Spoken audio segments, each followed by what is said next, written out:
So welcome back after the break के बाद आप सबका स्वागत है। तो ब्रेक पे जाने से जस्ट पहले, जी हाँ, जस्ट कुछ क्षण पहले हमने क्या डिस्कस किया था? हमने डिस्कस करे टाइप्स ऑफ थ्रेड्स। ये टाइप्स ऑफ थ्रेड्स हमको कैसे याद रहेंगे? तो जो बॉडी के थ्रेड्स दूर भगाए उसको क्या कहते हैं? साफी। तो साफी का क्या मतलब था? Self interest thread, self review thread. A for advocacy thread. बोलो बोलो बोलो बोलो। Self interest thread, self review thread, advocacy thread, familiarity thread और इंटीमिडेशन थ्रेड्स। इन 3 4 5 थ्रेड्स की हमने बात की थी। बट अल्टीमेटली प्रॉब्लम्स तो है सबके साथ, बट सॉल्यूशन की है बात। एंड सॉल्यूशन में हम डिस्कस करेंगे सेफगार्ड्स के पॉइंट। तो फटाफट आ जाओ अपने नोट्स पे, एंड नोट्स पे हम डिस्कस करते हैं सर सेफगार्ड्स क्या क्या है।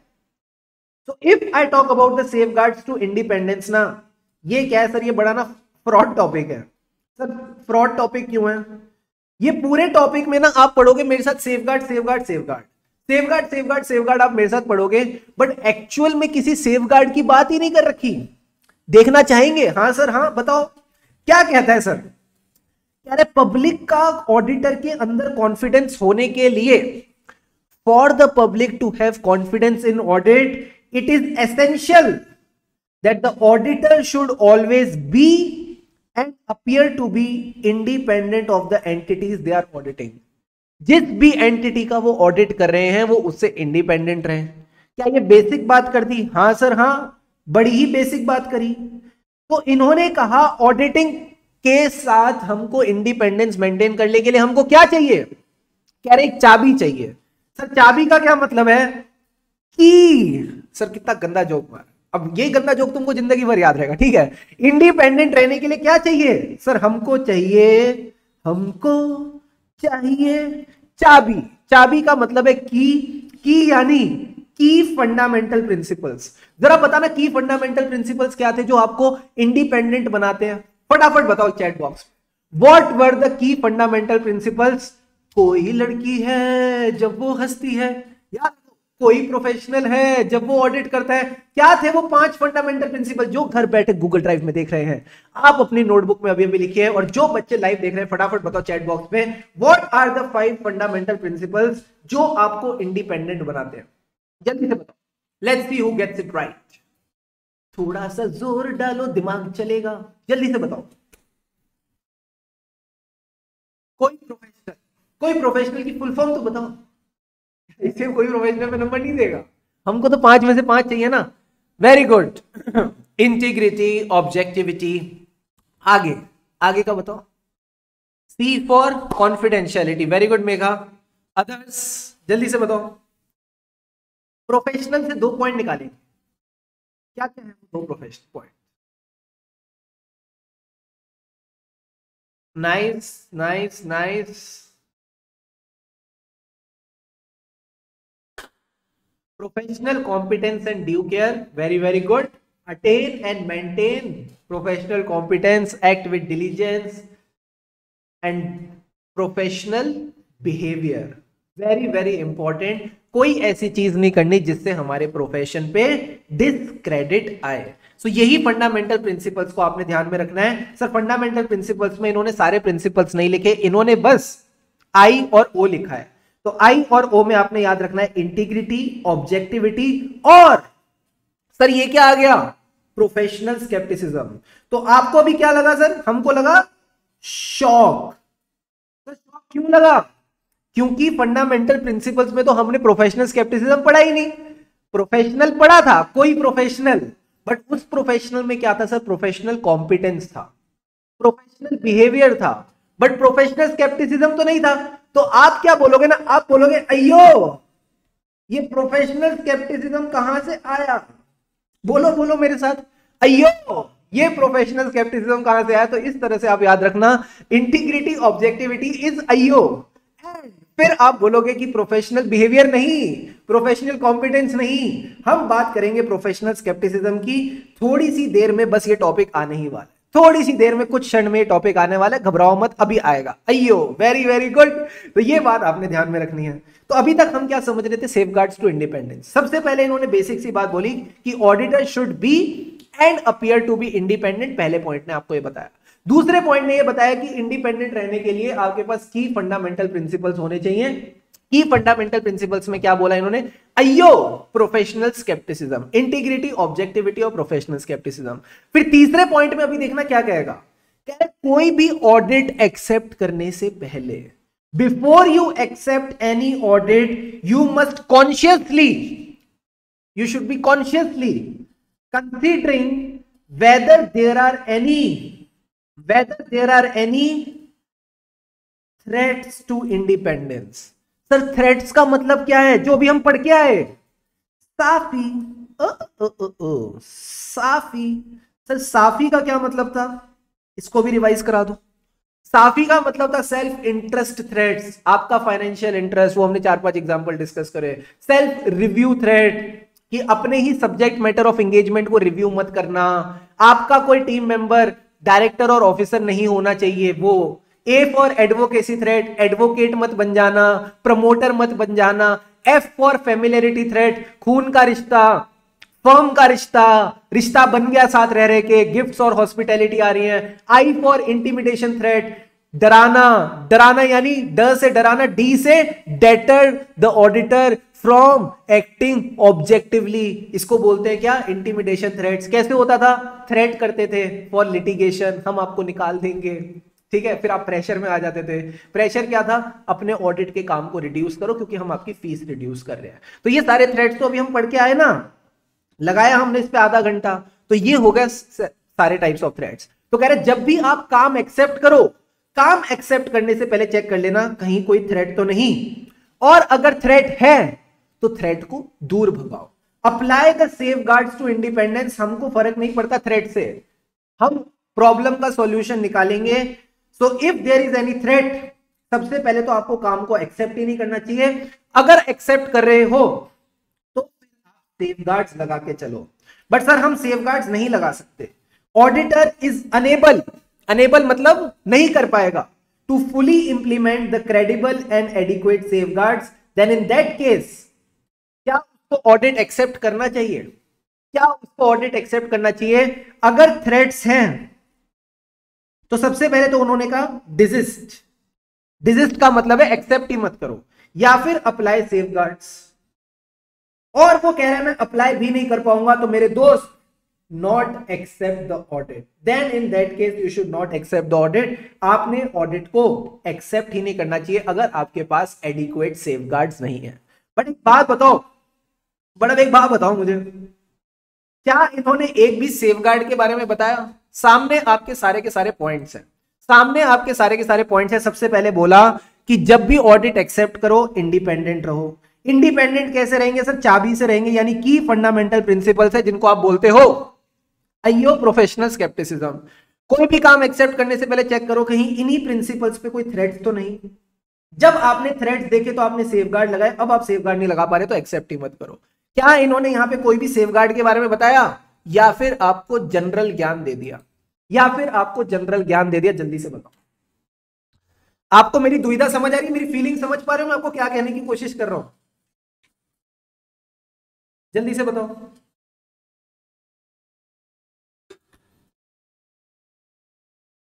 बोलो बोलो बोलो बोलो। बताया कोई सेफगार्ड के बारे में? नहीं सर, जनरल ज्ञान दिया है। तो क्या एग्जाम में हम जनरल ज्ञान लिख के आएंगे? हाँ, बट तुमको फ्लो आना चाहिए।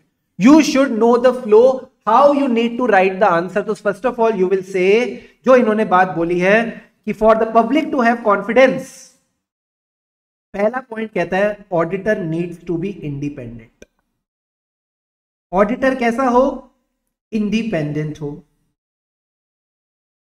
तो इसके लिए क्या चाहिए सर? इसके लिए चाहिए चाबी, की फंडामेंटल प्रिंसिपल्स। क्या चाहिए इसके लिए हमको? की फंडामेंटल प्रिंसिपल्स। इन्होंने कौन से की फंडामेंटल प्रिंसिपल्स के बारे में बताया? अयो प्रोफेशनल स्केप्टिसिज्म, अयो प्रोफेशनल स्केप्टिसिज्म, इनके बारे में इन्होंने हमको बताया। ठीक है सर। तो पहला पॉइंट क्या आया सर? सबसे पहला पॉइंट आया, इन्होंने बोला ऑडिटर कैसा हो? इंडिपेंडेंट हो। कैसे होगा उसके पास? जब चाबी होगी इंडिपेंडेंस की। सर चाबी का मतलब है की फंडामेंटल प्रिंसिपल्स होने चाहिए। वैसे तो ये 5 होते हैं, कोई professional, confidentiality, objectivity, integrity and professional से मिलता है professional competence and due care और प्रोफेशनल बिहेवियर। चकाचक तरीके से एकदम फटाफट तुम भी कल से बोलने लगोगे। अब एक बात बताओ, इन्होंने कौन से लिखे? इन्होंने वो वाले नहीं लिखे, तो हम शौक में आ गए। तो शौक में आ गए तो क्या बोला? अयो अयो प्रोफेशनल स्केप्टिसिज्म। अब इन्होंने कहा इन्हीं फंडामेंटल प्रिंसिपल्स में चेक कर लेना कहीं कोई थ्रेट तो नहीं। अगर थ्रेट है, if yes then desist from accepting the engagement, और या फिर आप सेफगार्ड्स अप्लाई करो। But if applying the safeguards is not possible, then don't accept the audit.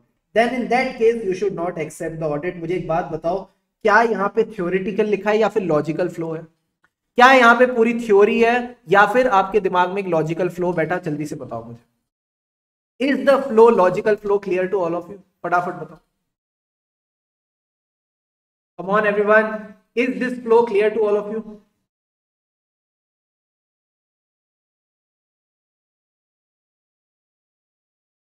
अगर क्लियर है तो फटाफट इसको नोट डाउन करो, रिकॉल करो और मुझे कंफर्म करो। यू हैव 2 मिनट्स, 2 मिनट है आपके पास। फटाफट इसको नोट डाउन करके रिकॉल करके मेरे को कंफर्म करो। डन डनाडन डन, फिर हम आगे बढ़ते हैं। ठीक है, ये सवाल आपका किसी ना किसी पेपर वेपर में आया हुआ है, तभी मैं इसको इतने अच्छे से करा रहा हूं। ठीक है, अच्छे से इसको कवर कर लो।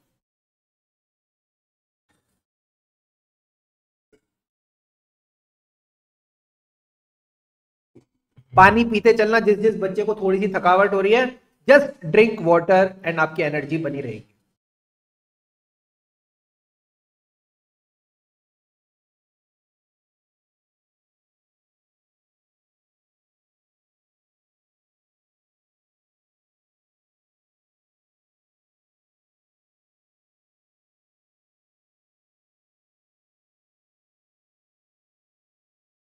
यस हर्षा, बिल्कुल आपने सही कहा।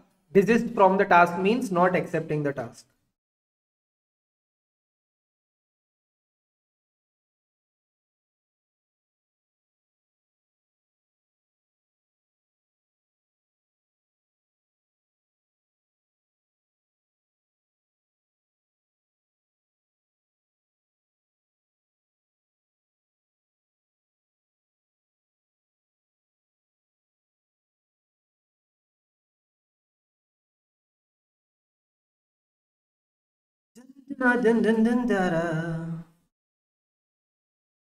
ऑडिट हो गया हमारा। ऑसम। ठीक है, ऐसी ऐसी ऐसी ऐसी फ्लो फ्लो में चलेंगे, टेंशन नहीं लेनी बिल्कुल भी। हल्की सी भी किसी ने टेंशन लेना, फिर वो छोड़ूंगा नहीं उसको। ठीक है, आराम आराम से करेंगे, प्यारे प्यारे तरीके से हो जाएंगी सारी चीजें। ठीक है, यहां हमारा इंडिपेंडेंस का पूरा चैप्टर कवर हो जाता है। हमने स्टार्ट कहां से किया था? स्टार्ट यहां से किया था। मैंने आपको बोला था हमारा ऑडिटर कैसा हो? इंडिपेंडेंट हो। हमारा ऑडिटर कैसा हो सर? इंडिपेंडेंट हो। हमने यहां से स्टार्ट किया था। उस इंडिपेंडेंट की चीज को अभी मैं पूरा फ्लो बना के दे रहा हूं, तुम्हारे दिमाग में क्लैरिटी आ जाएगी पूरी। हमने बोला हमारा ऑडिटर इंडिपेंडेंट हो, तो मैंने कहा 5 प्रिंसिपल्स होने चाहिए। 5 की प्रिंसिपल्स होने चाहिए, वो भी आपको अब अच्छे से याद हो चुके हैं। ये 5 की प्रिंसिपल्स क्या है सर? कोई प्रोफेशनल, ठीक है, कोई प्रोफेशनल करके हमने याद किया कि कोई भी प्रोफेशनल हो उसके अंदर ये 5 की प्रिंसिपल्स होने चाहिए। पर इन्हीं प्रिंसिपल्स के ऊपर क्या आ सकते हैं सर? थ्रेड्स आ सकते हैं। पर थ्रेड से फर्क नहीं पड़ता, क्योंकि हम साफी पी लेते हैं, तो साफी से याद रहता है हमको कि क्या क्या थ्रेड्स थे। एंड अल्टीमेटली आपने क्या लगाने? Safe guards. क्लियर है? यही टॉपिक्स अभी तक हमने डिस्कस करे, कुछ भी नहीं पढ़ा हो, बस यही पढ़ा है अभी तक, और कुछ भी नहीं किया हमने। ठीक है, नाउ लेट्स मूव टू ऐसे 200 सर। ऐसे 200 यानी overall objectives of independent auditor and conduct of audit in accordance with standards on auditing. आ जाओ फटाफट मेरे साथ। कोई बच्चा भी कुछ नोट डाउन नहीं करेगा, बस मेरी बातें सुनते चलना। जैसे ही कंफर्ट आ जाएगा वैसे ही मैं आपको बोलूंगा नोट डाउन करना स्टार्ट करो। क्या कहता है सर? ऐसे 200 overall objectives of independent auditor and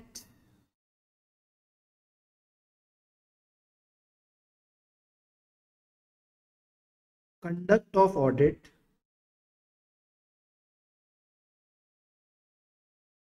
in accordance with standard on auditing. यही ऑडिट का बेसिक सार है, यही ऑडिट का बेसिक सार है। अगर आपने ऐसे 200 समझ लिया, आपको ऑडिट का मास्टर बनने से कोई नहीं रोक। ठीक है सर। सबसे पहले तो ये समझते हैं कि ऑडिटर का ओवरऑल ऑब्जेक्टिव क्या है। तो ये तो मैंने आपको सबसे पहले यही बताया। ऑडिटर का काम क्या है सर? फाइनेंशियल स्टेटमेंट्स को एग्जामिन करना, एंड उस एग्जामिनेशन को करके वो क्या देगा? हलवा, पूड़ी, चने, क्या? ओपिनियन देगा। क्या देगा सर? ओपिनियन देगा। तो ऑडिटर का मेन काम यही है कि फाइनेंशियल स्टेटमेंट्स को चेक करे और ओ फॉर ओपिनियन देके आगे बढ़ जाए। इसके अलावा उसका कोई ऑब्जेक्टिव ही नहीं है। एंड उस ओपिनियन को देने के लिए उसको ऑडिट करना पड़ेगा। क्या ये बात समझ आ रही है? ओपिनियन को देने के लिए ऐसे मन से तो ओपिनियन देगा नहीं ना, ऑडिट करना पड़ेगा। कैसे करना पड़ेगा? इन accordance with standards on auditing. यही बात आपने बस ध्यान में रख के चलनी, यही बात आपको ध्यान में रख के चलनी है। तो ऐसे 200 ना आपको ज्ञान देता है कि किस तरह से ऑडिटर का ओवरऑल ऑब्जेक्टिव बनता है, कैसे ऑडिटर को स्टैंडर्ड्स ऑन ऑडिटिंग के हिसाब से काम करना है। ये पूरी ज्ञान की वर्षा कौन करता है? ऐसे 200। तो नाम कैसे याद रखेंगे? नाम ऐसे याद रखेंगे, ये ऐसे 200 नहीं, ये ऐसे 200 है। क्या बोल रहे हो सर? हाँ, ये ऐसे 200 नहीं, ये ऐसे 200 है। एंड ओ का क्या मतलब है? इन्हीं ओ से निकला overall objective.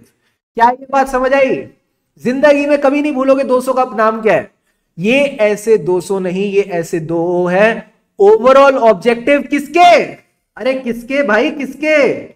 Of the auditor नहीं, ऑफ द इंडिपेंडेंट ऑडिटर। मैं बोल बोल के थक गया, तुम सुन सुन के थक गए। मैं बोल बोल के थक गया, तुम सुन सुन के थक गए। अरे भाई, ऐसा वैसा ऑडिटर नहीं है ये। कैसा ऑडिटर है सर? ये एक इंडिपेंडेंट ऑडिटर है। कैसा ऑडिटर है? इंडिपेंडेंट ऑडिटर है। तो यही बात आपने समझनी है। ऐसे 200 is all about overall objectives of independent auditor. And कैसे पूरे होंगे हमारे overall objective? In overall objectives को अचीव कैसे करेंगे? कैसे हम अपना ओपिनियन देंगे? जब हम अपना ऑडिट कंडक्ट करेंगे। जब हम अपना ऑडिट कंडक्ट करेंगे सर, कैसे कंडक्ट करेंगे? इन accordance with standards on auditing. जब आप स्टैंडर्ड्स ऑन ऑडिटिंग के हिसाब से अपना ऑडिट करोगे, अपने आप एज अ रिजल्ट आपके ओवरऑल ऑब्जेक्टिव पूरे हो जाएंगे। इसको आप शॉर्ट फॉर्म में क्या कह सकते हो सर? इसको हम शॉर्ट फॉर्म में कह सकते हैं उइया, that is overall objective of independent auditor and कासा।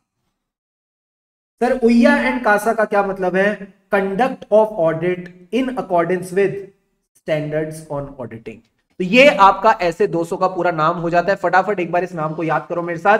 सर ऐसे 200 का क्या मतलब है? ओ ओ यानी overall objectives of independent auditor, that is उइया। ठीक है, overall objectives of independent auditor. ऐसा वैसा ऑडिटर नहीं, इंडिपेंडेंट ऑडिटर। एंड ये ऑब्जेक्टिव, ये जो मेरे अरमान हैं, ये कैसे पूरे होंगे sir? By conducting the audit in accordance with. कैसे ऑडिट करूं गुरु? बताओ ना, क्या है मेरी गाइड ऑडिट करने की? इसी गाइड को बोलते हैं स्टैंडर्ड्स ऑन ऑडिटिंग। ये स्टैंडर्ड्स ऑन ऑडिटिंग हमको सिखाएंगे कि ऑडिट किया कैसे जाता है, कैसे हमको ऑडिट करना है। ये हमको स्टैंडर्ड्स ऑन ऑडिटिंग सिखाएंगे। दिस इज योर एसे 200। फटाफट सारे बच्चे अभी के अभी इस नाम को याद करेंगे। Remember and learn this name right away right now. ये बहुत हेल्प करेगा आपकी। फटाफट इस नाम को याद करो सर। ऐसे 200 का मतलब है उइया कासा, that is overall objective of independent auditor and conduct of audit in accordance with standards on auditing. Come on people, learn it right now. जल्दी से याद करो। जैसे ही मेरे पास 10 बच्चों का डंडना डंडन आएगा, हम आगे बढ़ जाएंगे। फटाफट इसको अभी बोल बोल के याद करो।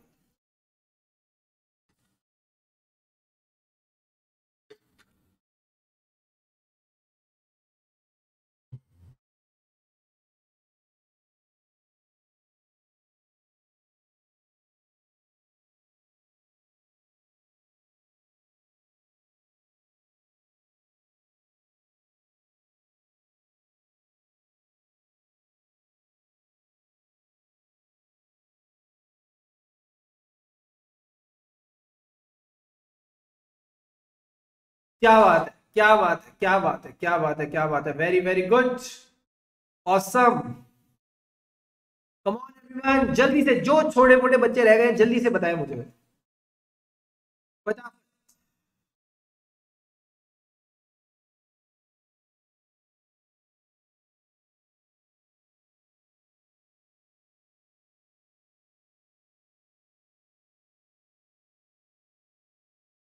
चलो बॉस, बहुत बढ़िया। अब सर एक सवाल बताओ मुझे। अभी तक तो मैं आपके साथ क्या कर रहा था ना, मैं आपको घुमा फिरा के ले आया, मैंने बोला यार ठीक है ओवरऑल ऑब्जेक्टिव है ओपिनियन देना, बट ओपिनियन देंगे कैसे? तो ये कहता है कि ऑडिटर का जो ओवरऑल ऑब्जेक्टिव है वो है टू ऑब्टेन, ऑब्टेन यानी चाहिए, क्या चाहिए? Reasonable assurance. सर अब ये रीजनेबल अश्योरेंस क्या है? रीजनेबल अश्योरेंस चाहिए इस चीज को लेके that whether the financial statement as a whole, सबसे पहले तो यहां क्वेश्चन मार्क डालो, मैं डाल रहा हूं आप मत डालना, मैं आपको भी समझाऊंगा ये। Whether the financial statement as a whole यानी पूरे के पूरे फाइनेंशियल स्टेटमेंट्स आर फ्री, किससे फ्री हैं? From material misstatements, whether due to fraud और ड्यू टू एरर। यहां पे भी क्वेश्चन मार्क डालो। सर ये क्या है, क्या कह रहा है, क्या है मटेरियल मिसस्टेटमेंट, क्या है फ्रॉड, क्या है एरर, ये भी समझेंगे। जब आपको रीजनेबल अश्योरेंस मिल गई यानी आपको एक संतुष्टि मिल गई कि फाइनेंशियल स्टेटमेंट में मटेरियल मिसस्टेटमेंट नहीं है, तो फिर आप ऑडिट एज एन ऑडिटर अपना ओपिनियन एक्सप्रेस करो कि जो फाइनेंशियल स्टेटमेंट्स हैं these have been prepared in all material respects in accordance with the applicable FRF. अब तीसरा क्वेश्चन मार्क आ जाता है, एफआरएफ क्या? तो तीन क्वेश्चन मार्क्स के साथ अभी हमको डील करना है। सबसे पहले रीजनेबल अश्योरेंस, फिर हमको डील करना है किसके साथ? मटेरियल मिसस्टेटमेंट, फिर हमको डील करना है एफआरएफ के साथ। अगर ये तीनों मतलब आपको समझ आ गए तो ये डेफिनेशन, ये मीनिंग आपके अंदर बैठ जाए। तो सबसे पहला सवाल है सर रीजनेबल अश्योरेंस क्या होता है? रीजनेबल, सारे बच्चे नोट डाउन करना, ठीक है, सारे बच्चे नोट डाउन करना। Reasonable assurance, it is a high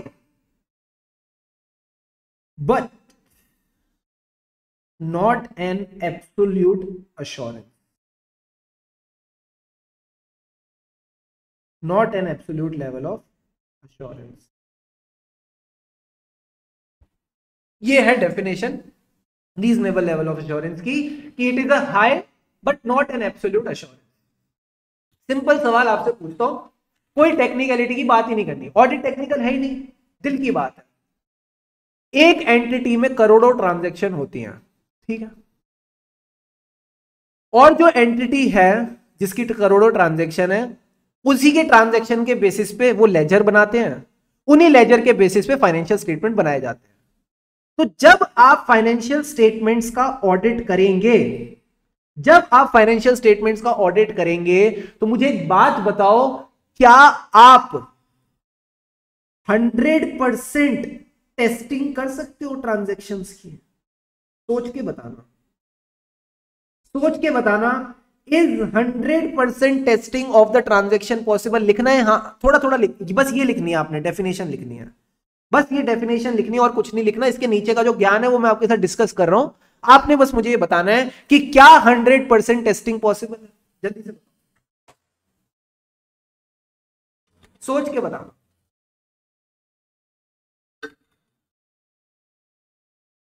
कैसे पॉसिबल है? पॉसिबल ही नहीं है, सबने बिल्कुल सही लिखा, ना रे बाबा ना, बस की नहीं है हमारी, इंसान है रोबोट है, कैसे कैसे कर लेंगे? इतनी सारी ट्रांजैक्शन है, भर भर के ट्रांजैक्शन है, तो हम आपको सारी ट्रांजैक्शन चेक करके नहीं बता सकते कि सब कुछ सही है कि नहीं। बट सर क्या बताओगे, फिर तो ऑडिट क्या हो रहा है? हो रहा है, कुछ तो हो रहा है, ये बात मानते हो? 100% टेस्टिंग नहीं हो रही बट कुछ हो रही है, सर उसको क्या बोलते हैं? उसको बोलते हैं मटीरियलिटी। यानी हम आपके लिए क्या करेंगे, हम एक मटीरियलिटी का लेवल डिसाइड करेंगे। बहुत प्यारा कॉन्सेप्ट है, ध्यान से समझना। मटीरियलिटी का, हाँ कुछ ना कुछ तो मिस हो ही जाएगा, ठीक है, मटीरियलिटी का लेवल एक डिसाइड कर लेंगे। सर ये मटीरियलिटी का लेवल क्या है? ये मान लो आप एक लेवल है, एक अमाउंट है जो आपने डिसाइड कर ली कि इससे यूजर को फर्क पड़ता है। समझना मेरी बात, हाँ ये मटीरियलिटी लेवल क्या है? ये एक अमाउंट है जिससे हमको लगता है यूजर को फर्क पड़ता है। एग्जाम्पल के तौर पे आप एक कंपनी में इन्वेस्ट करने गए, आपको बताया गया कि उस कंपनी का जो रेवेन्यू है वो रेवेन्यू 1000 करोड़ रुपीस है, बट जो एक्चुअल रेवेन्यू था वो एक्चुअल रेवेन्यू 1000 करोड़ नहीं है, 999 करोड़ है।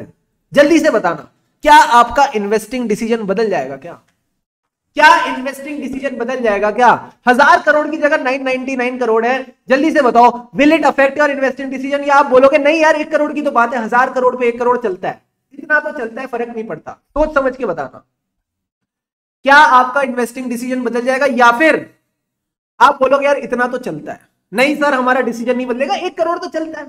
बट यही 1000 करोड़ अगर एक्चुअल में मात्र 800 करोड़ हो, यानी 200 करोड़ का गैप, क्या आपका इन्वेस्टिंग डिसीजन बदल जाएगा? बच्चे बोल रहे इममटीरियल, तुम तो ऑडिटर बन गए, तुम तो अब ऑडिटर बन गए, तुम तो अब बोलने लग गए हो वर्ड्स ऑडिट वाले। Very very good, did not expect it. अब बताओ 1000 करोड़ का अगर 800 करोड़ कर दूं, क्या तुमको दिल पे चुभेगा? 20% नीचे कर दिया मैंने, 20% डाउन। क्या अब यहां पे तुमको दिल में चुभी बात? अरे 20% रेवेन्यू डाउन किया, यानी कहीं ना कहीं कंपनी की वैल्यूएशन बदलेगी। अगर वैल्यूएशन बदलेगी तो फिर आपका इन्वेस्टिंग डिसीजन भी बदलेगा। तो क्या इस अमाउंट से आपको फर्क पड़ता है? हां सर हां, इस अमाउंट से अब हमको फर्क पड़ता है। तो जिस अमाउंट से यूजर्स ऑफ फाइनेंशियल स्टेटमेंट्स, फिर से सुनना मेरी बात, जिस अमाउंट से यूजर्स ऑफ फाइनेंशियल स्टेटमेंट्स को फर्क पड़ता है उसको हम मटेरियल बोलते हैं। ठीक है, तो मटीरियलिटी लेवल हम किससे डिटरमाइन करते हैं? कि किस अमाउंट से यूजर्स ऑफ फाइनेंशियल स्टेटमेंट्स को फर्क पड़ता है। तो आप क्या करोगे ना, आप एक मटीरियलिटी लेवल डिसाइड कर लेते हो। आपने एक थ्रेशोल्ड डिसाइड कर लिया, एक लेवल डिसाइड कर लिया। इस लेवल के ऊपर जितनी ट्रांजैक्शन होगी उनको आप टेस्ट करके चलोगे, इस लेवल के नीचे जितनी ट्रांजैक्शन होगी उसको आप इग्नोर करके चलोगे। तो एक बात बताओ मुझे, क्या आप यहां पे जुगाड़ लगा रहे हो? किस किस बच्चे को फीलिंग आ रही है अब हम जुगाड़ लगा रहे हैं? जल्दी से बताओ, everyone in the chat box, फटाफट बताओ मुझे, क्या आपको ऐसी फीलिंग आ रही है अब हम जुगाड़ पे आ गए? हम तो जुगाड़ पे उतर के आ गए। ये ऑडिट चल रहा है, जुगाड़ चल रहा है भाई, पूरा ऑडिट ही जुगाड़ है। अभी आपको समझ आएगा। फटाफट बताओ किस किस बच्चे को फीलिंग आ रही है कि सर हाँ यहाँ तो जुगाड़ कर रहे हैं हम। हमने क्या किया, हमने एक अनुमान लगाया कि यूजर को इस अमाउंट से फर्क पड़ता है और उस अमाउंट को ध्यान में रख के हमने अपनी टेस्टिंग कर ली। क्या आपको लग रहा है जुगाड़बाजी चल रही है? हाँ भाई बच्चा कह रहे जुगाड़बाजी चल रही है। तो जुगाड़बाजी करके आप क्या कर रहे हो? आप एक संतुष्टि ले रहे हो। आप क्या ले रहे हो? सर हम एक संतुष्टि ले रहे हैं कि हां जो हमारे फाइनेंशियल स्टेटमेंट्स हैं, जो हमारे फाइनेंशियल स्टेटमेंट्स हैं, these are free free free free, इनमें नहीं है, क्या नहीं है? From misstatements. एक बात बताओ, क्या मैंने सही लिखा है? क्या मैंने सही लिखा है? जल्दी से बताना। जो हमने जुगाड़बाजी करी, क्या उसके बाद में यह बोल सकता हूं फाइनेंशियल स्टेटमेंट में गलती ही नहीं है, या फिर मटेरियल गलती नहीं है? सोच के बताना जरा, सोच के बताना जरा। जो आपने अभी जुगाड़बाजी करी उसके बाद आप क्या ओपिनियन दोगे? That whether the financial statements are free from misstatement, और यहां पे कुछ आना चाहिए। जल्दी से बताओ, material misstatement. Very very good, यही तो मुझे सुनना था। That the financial statements are free from material misstatement। हमने कहा ही नहीं मिसस्टेटमेंट नहीं है, होंगी बड़ी सारी होंगी, बट मटेरियल मिसस्टेटमेंट नहीं होगी। इसको लेके मैं अश्योरेंस देता हूं। कैसी अश्योरेंस देता हूं बताना चैट बॉक्स में। रीजनेबल अश्योरेंस या एब्सोल्यूट अश्योरेंस? कौन सी अश्योरेंस दे रहा हूं? क्या एज एन ऑडिटर मैंने अपना पल्लू झाड़ दिया? मैंने क्या बोला? कोई गारंटी है क्या कि मटेरियल मिसस्टेटमेंट नहीं है? नहीं, अभी भी मैं ये बोल रहा हूं कि मैं तुमको रीजनेबल अश्योरेंस दे रहा हूं, क्योंकि ये सारा का सारा खेल अनुमान पे चल रहा है। ये सारा का सारा खेल मेरी प्रोफेशनल जजमेंट पे चल रहा है। मैं अपनी तरफ से पूरी कोशिश कर रहा हूं, बट गारंटी नहीं है कि कोई मटेरियल मिसस्टेटमेंट नहीं होगी। सर गारंटी क्यों नहीं है? क्योंकि मैंने 100% टेस्टिंग तो करी ही नहीं। मैंने 100% टेस्टिंग तो करी ही नहीं। मैं आपको और भी रीजंस दूंगा, बट एक बात बताओ, क्या आपको अब समझ आया कि मैं रीजनेबल अश्योरेंस क्यों दे रहा हूं? मैं एब्सोल्यूट एश्योरेंस क्यों नहीं दे रहा? मैं एब्सोल्यूट एश्योरेंस का क्या मतलब होगा? एब्सोल्यूट लेवल ऑफ एश्योरेंस का मतलब है गारंटी। कैसे दे दूं गारंटी? सारा खेल तो अनुमान पे चल रहा है, एक भी अनुमान गलत हुआ तो मैं तो फंस जाऊंगा। तो मैं हमेशा रीजनेबल अश्योरेंस दूंगा which is the high but not an absolute level of assurance. क्या ये बात क्लियर है? जल्दी से बताओ, क्या रीजनेबल अश्योरेंस का मतलब समझ आया? किस चीज को लेकर रीजनेबल अश्योरेंस देनी है? इस चीज को लेके that the financial statements as a whole, reasonable assurance यानी संतुष्टि, एक सेटिस्फेक्शन है मुझे किस चीज को लेके कि that the financial statements as a whole are free from material mistake. Is this point clear? Yes sir. अब पढ़ते हैं, अब आपको पहले की दो लाइनें और अच्छे से समझ आएंगी। ये कहता है to obtain a reasonable assurance whether whether whether whether whether, ये वेदर वाली वेदर नहीं है कि आज ठंडी है गर्मी है, बताओ क्या हमारे जो फाइनेंशियल स्टेटमेंट्स हैं these are free from material misstatement. अब गेम की बात क्या है ना, हर वर्ड का अपना मीनिंग है। अगर मैं यहां पे सिर्फ मिसस्टेटमेंट लिख देता तो मतलब ही बदल जाता। मटेरियल मिसस्टेटमेंट की बात हो रही है, मिसस्टेटमेंट तो छूट सकती है बट मटेरियल मिसस्टेटमेंट नहीं छूटनी चाहिए। And these misstatements can be due to, किस वजह से मिसस्टेटमेंट हो सकती हैं सर? ये या तो फ्रॉड की वजह से होंगी या फिर एरर की वजह से होंगी। इनमें इतना ही फर्क है कि आपसे कोई चीज गलती से हो गई और आपने कोई चीज जान, आई थिंक हिंदी में ऐसे लिखेंगे ना, जानबूझ के जानबूझ के की है सर। जानबूझ के यानी इंटेंशनल। अगर आपका इंटेंशन ही गड़बड़ करने का है, घोटाले करने का, तो उसको फ्रॉड कहते हैं। तो अगर फाइनेंशियल स्टेटमेंट्स में कोई मिस स्टेटमेंट है क्योंकि मैनेजमेंट फ्रॉड कर रहा है, मैनेजमेंट यहां पे गड़बड़ घोटाले कर रहा है, तो उसको फ्रॉड की वजह से कहेंगे। अगर कोई गलती से हो गई, it is just a thing which was done because of the lack of diligence, उन्होंने सावधानी नहीं रखी, तो उसको हम बोलेंगे एरर। तो कह रहे फर्क नहीं पड़ता मटेरियल मिसस्टेटमेंट फ्रॉड की वजह से हो या एरर की वजह से हो, आपने मटेरियल मिसस्टेटमेंट्स के बारे में यहां पे बताना है कि that the financial statements as a whole are free from material misstatements, भले ही they are due to fraud और they are due to error, हमको लेना देना नहीं है। ठीक है, ये बात हो गई। जब आपको रीजनेबल अश्योरेंस मिल जाएगी, अभी तक हमने क्या डिस्कस किया, देखो देखो देखो देखो, जब आपको रीजनेबल अश्योरेंस मिल गई किस चीज को लेके, that the financial statements as whole are free from, किससे फ्री हैं? Material misstatement. तो मेरे दोस्त, now you are eligible to express an opinion. फिर आप एक्सप्रेस कर सकते हो अपना ओपिनियन। क्या सर? कि जो हमारे फाइनेंशियल स्टेटमेंट्स हैं ये प्रिपेयर हुए हैं इन ऑल रिस्पेक्ट्स,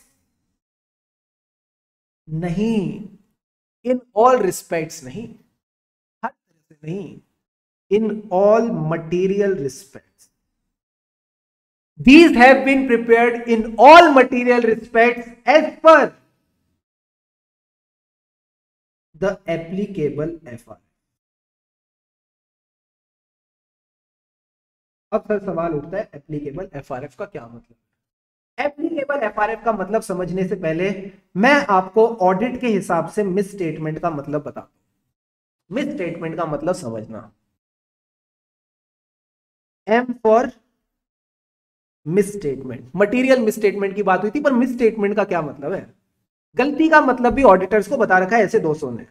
कह रहे मिस स्टेटमेंट का मतलब है डिफरेंस। आप कब बोलते हो कि गलती हुई है? जब आपको कुछ सही पता है। क्या इस बात से सब एग्री करते हैं? मैंने अगर आपको बोला कि आपने पेपर में गलती करी, इसका मतलब जो सही था वैसा आपने नहीं किया। तो जब भी there will be a difference between what you have done and what was required to be done, फिर से सुनना मेरी बात, जब भी there will be a difference in what you have done and what was required to be done, जब इन दोनों चीजों में डिफरेंस होगा यानी गलती है। इसको इन्होंने कैसे बोला? Difference in the A C P D. Sir what do you mean by ACPD? Amount, classifications, presentations and disclosure, ये डेफिनेशन आपके नोट्स में, टेंशन मत लेना। जब भी डिफरेंस होगा अमाउंट में, जो फाइनेंशियल स्टेटमेंट में अमाउंट आती है, क्लासिफिकेशन, किस एक्सपेंडिचर को रेवेन्यू एक्सपेंडिचर में डालना है, किस एक्सपेंडिचर को कैपिटल एक्सपेंडिचर में डालना है, उसको क्लासिफिकेशन कहेंगे। प्रेजेंटेशन, शेड्यूल 3 की presentation. Disclosure, that is the notes to accounts. अगर there will be a difference in the ACPD यानी amount, classification, presentation and disclosure of what is there in the financial statement and what was required for the applicable financial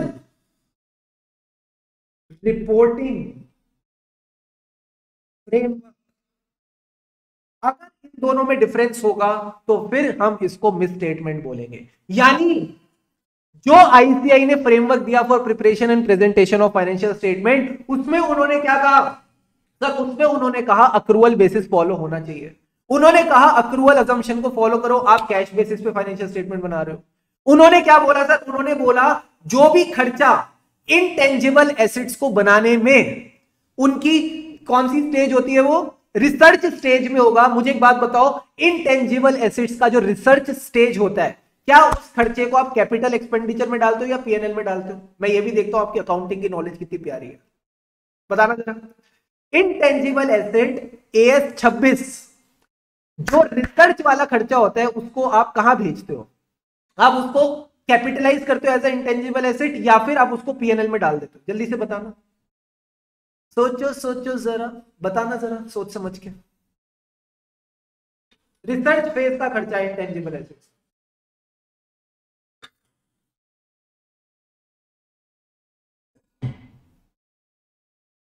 क्या बात कर रहे हो? PPE में कैसे डाल दोगे बाबू? इनटेंजिबल एसेट्स का खर्चा है, उसको रिसर्च स्टेज की बात कर रहा हूं मैं। रिसर्च रिसर्च रिसर्च पढ़ा है आपने एएस 26? पहले तो मुझे बताओ, रिसर्च स्टेज का खर्चा है। दो स्टेजेस होती है ना, रिसर्च स्टेज होती है, डेवलपमेंट स्टेज होती है। बिल्कुल सही बोला राधिका ने सर, रिसर्च स्टेज के खर्चे को हमेशा पीएनएल में एक्सपेंस ऑफ किया जाता है। रिसर्च स्टेज के खर्चे को हमेशा पीएनएल में एक्सपेंस ऑफ किया जाता है। बाबा, बच्चा कह रहा है अच्छा पढ़ा ही नहीं है। जिन बच्चों ने नहीं पढ़ा उन कोई बात नहीं, मैं आपको बता देता हूं। जो इनटेंजिबल एसेट्स बनाए जाते हैं, उसका जो भी रिसर्च फेज का खर्चा होता है, उसको पीएनएल में एक्सपेंस ऑफ किया जाता है। और जो आपका डेवलपमेंट फेज का एक्सपेंडिचर होता है, उसको हम कैपिटलाइज करते हैं। अगर आपने उल्टा सीधा यहां पे गेम कर दिया तो उसको क्या बोलेंगे सर? मिस स्टेटमेंट बोलेंगे।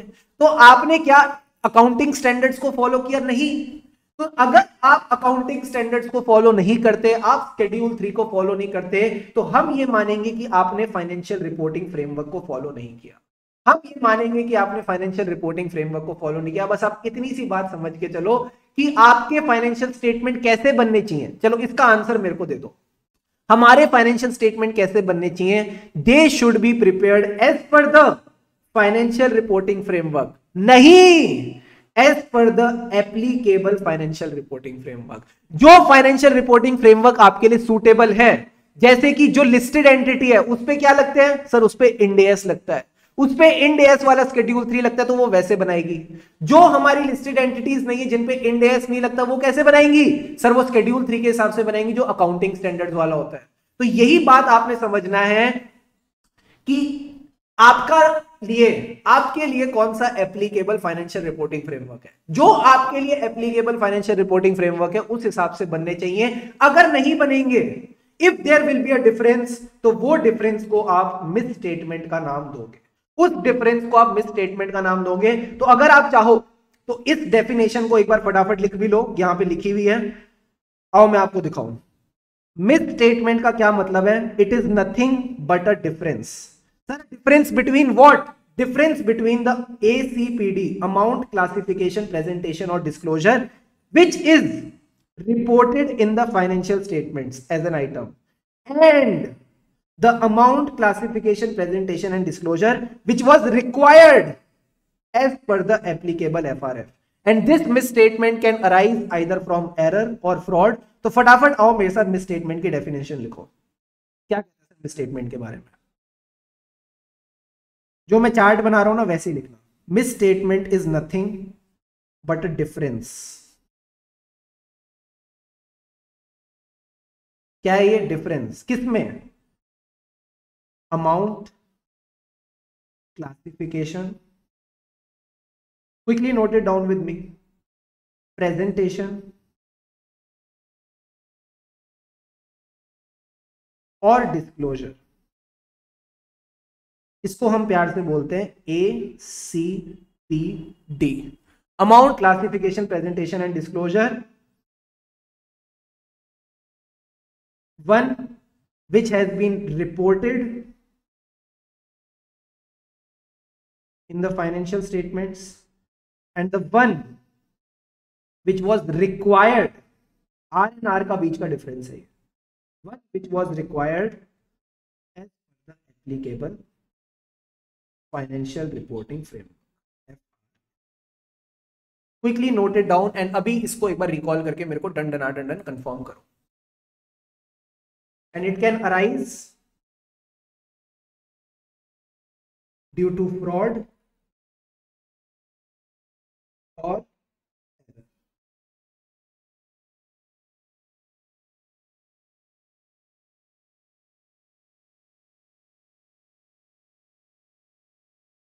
दीपेश, मटीरियलिटी के ऊपर हम पूरा ऐसे 320 पढ़ेंगे। मटीरियलिटी की ज्ञान की और वर्षा होगी।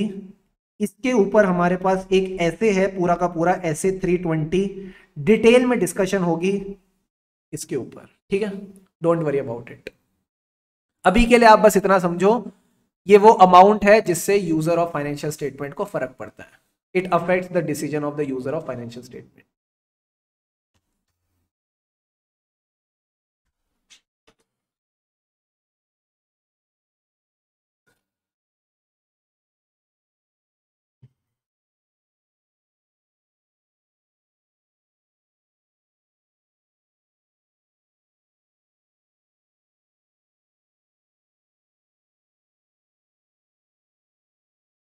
Come on everyone, be fast.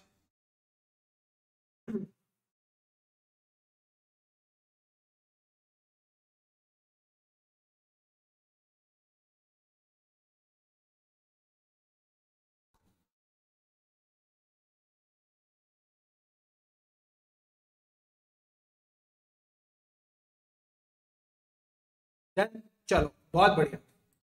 अब सर इधर आओ। अभी तक हम क्या कर रहे हैं? क्या कर रहे हैं अभी हम? रीजनेबल एश्योरेंस की बात कर रहे थे, ठीक है। रीजनेबल एश्योरेंस क्या थी sir? It is a high but not absolute level of assurance. किस चीज को लेकर रीजनेबल एश्योरेंस चाहिए? कि हमारे जो फाइनेंशियल स्टेटमेंट्स हैं they are free from material misstatement. अब आपको मटीरियलिटी का मतलब भी समझ आ गया, मिसस्टेटमेंट का मतलब भी समझ आ गया। फ्री फ्रॉम मटीरियल मिसस्टेटमेंट अगर है तो we will express an opinion sir क्या कि that the financial statements have been prepared in all material respects as per the applicable FRF। बाबा जी क्या हो गया? They have been prepared in all material respects as per the applicable FRF। Simple सी बात है ना। अगर मटीरियल मिसस्टेटमेंट ही नहीं तो मतलब डिफरेंस ही नहीं। अगर डिफरेंस ही नहीं तो आप यही कह सकते हो कि जैसा फाइनेंशियल स्टेटमेंट को बनना चाहिए था वैसे ही फाइनेंशियल स्टेटमेंट बने हैं। Is this whole line now clear? तो अगर मैं इसका फ्लो बताऊं कि ऑडिटर का ओवरऑल ऑब्जेक्टिव क्या है, सबसे पहले आपके दिमाग में आना चाहिए रीजनेबल एश्योरेंस लेना। किस चीज को लेके? That the financial statements as a whole are free from material misstatement. जैसी उसको ये संतुष्टि मिल गई कि हमारे फाइनेंशियल स्टेटमेंट में मटीरियल मिसस्टेटमेंट नहीं है, वो अपना ओपिनियन दे देगा कि हाँ हमारे फाइनेंशियल स्टेटमेंट एफआरएफ के हिसाब से बने हैं इन ऑल मटीरियल रिस्पेक्ट। जल्दी से बताओ, इज दिस पॉइंट क्लियर? अगर ये क्लियर है तो फटाफट ये फर्स्ट पॉइंट को आप अपने नोटबुक में लिख लो।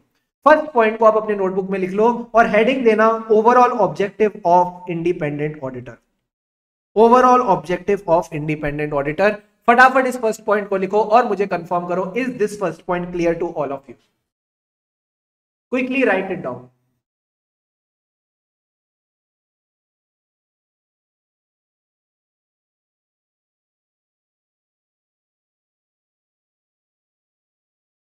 Done done done done.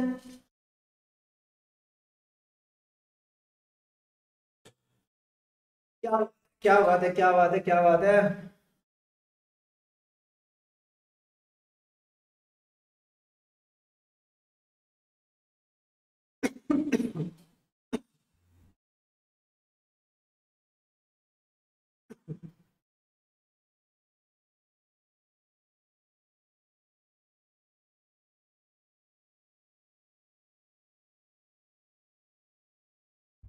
Noted down. बढ़े आगे। All good. पानी वानी पीते रहना।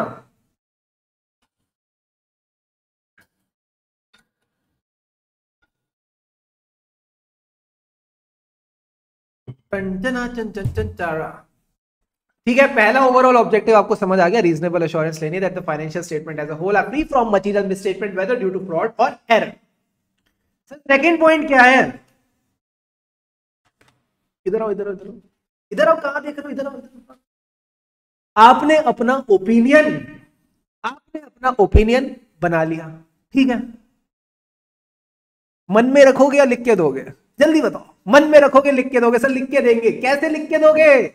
अपनी ऑडिट रिपोर्ट में, अपनी ऑडिट रिपोर्ट में। तो सेकंड पॉइंट यही कहता है कि जो ओपिनियन आपने बनाया वो मन में मत रखना, लिख के दे देना बाबा, लिख के जरूर दे देना। Please report it, please report it. यही बात आपने ध्यान में रखनी, यही बात आपने ध्यान में रखनी है। यही सेकंड पॉइंट है, कह रहे to report on the financial statements and communicate as required by standards on auditing in accordance with the auditor's finding. यही आपका ओवरऑल ऑब्जेक्टिव है, यही आपका ओवरऑल ऑब्जेक्टिव है। फटाफट मेरे साथ आओ और मेरे को बताओ क्या है सर ओवरऑल ऑब्जेक्टिव्स। सर एक ही ओवरऑल ऑब्जेक्टिव है, हमको चाहिए संतुष्टि, जिसको अंग्रेजी में क्या बोलते हैं? Reasonable assurance. Reasonable assurance that the financial statements as a whole, बोलो मेरे साथ, रीजनेबल एश्योरेंस किस चीज को लेके? That the financial statement as a whole, बोलो बोलो, are free from misstatement. नहीं, ये गलती मत करना, कान पकड़ लो अपने, मटीरियल मिसस्टेटमेंट।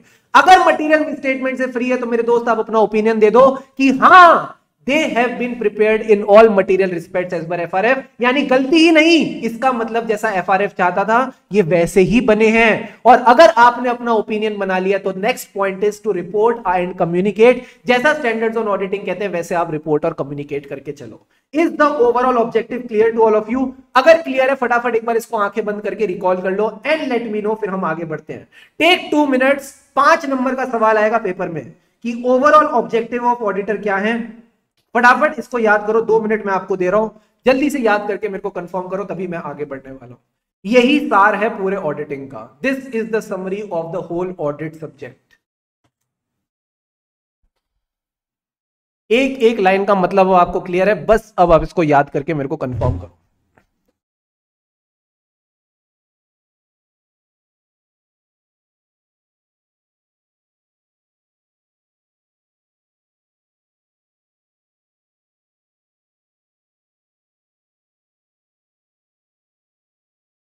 भले ही ना साइड में चार्ट भी बना सकते हैं।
Come on everyone, last 1 minute, last 1 minute, last 1 minute।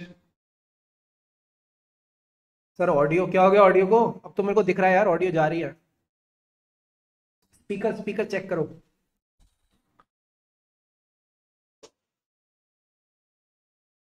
हाँ भाई हाँ रौनक, इंट्रोडक्शन क्या, हर चैप्टर से क्वेश्चंस मिलेंगे तुमको एग्जाम में। डन डनाडन डन, वेरी वेरी गुड। बढ़े आगे। All good. Yes sir. अब एक बात बताओ सर, आपने हमको बोला रीजनेबल एश्योरेंस चाहिए, ठीक है? इसके पीछे ना हमको और कारण बताओ। हम रीजनेबल एश्योरेंस तक अपने आप को सीमित क्यों रख रहे हैं? Why are we limiting ourselves to reasonable assurance। बहुत इंटरेस्टिंग टॉपिक आ रहा है, सबसे ज्यादा इंटरेस्टिंग टॉपिक पहले चैप्टर का। Why are we limiting ourselves to reasonable assurance? हम एब्सोल्यूट अश्योरेंस ही ले लेते हैं ना सर। पहला रीजन तो आपको पता चल गया कि हम कंप्लीट चेकिंग नहीं कर सकते, कहीं ना कहीं we have to maintain a balance, क्योंकि हमारे पास टाइम कम है, बेनिफिट ऑडिटिंग का एक लेवल पे ही मिलता है, कॉस्ट भी लगती है। अगर ज्यादा टाइम आप अपना ऑडिट में स्पेंड करेंगे एज एन ऑडिटर तो फिर क्लाइंट के पास भी बड़ा बिल जाएगा, क्लाइंट कह रहा है मैं इतने बड़े बड़े बिल क्यों दूं ऑडिटर को। तो एक बैलेंस मेंटेन करना है between the benefit and cost, तो वो एक रीजन समझ आता है। और क्या क्या रीजंस हो सकते हैं, इन्हीं रीजंस को हम एक नाम देते हैं सर, इनका नाम क्या है, आइला। सर क्या बात कर रहे हो, सचिन तेंदुलकर वाला आइला? आइला वो वाला आइला नहीं है। आइला का मतलब है इनहेरेंट लिमिटेशंस ऑफ ऑडिटिंग। जो आपकी इनहेरेंट लिमिटेशंस ऑफ ऑडिटिंग है वो आपको रोक रही है। पहली लिमिटेशन, जितने भी अकाउंटिंग एस्टिमेट्स मैनेजमेंट बनाती है, जितने भी अकाउंटिंग एस्टिमेट्स मैनेजमेंट बनाती है, कैसे बनाए, कोई बताएगा मुझे please? I want your answers in the chat box, जल्दी से। जितने भी अकाउंटिंग एस्टिमेट्स मैनेजमेंट बनाती है कैसे बनाते हैं, फटाफट बताओ। How do you think they get these accounting estimates part done? बताना। What is involved in making the estimate? बताओ बताओ बताओ।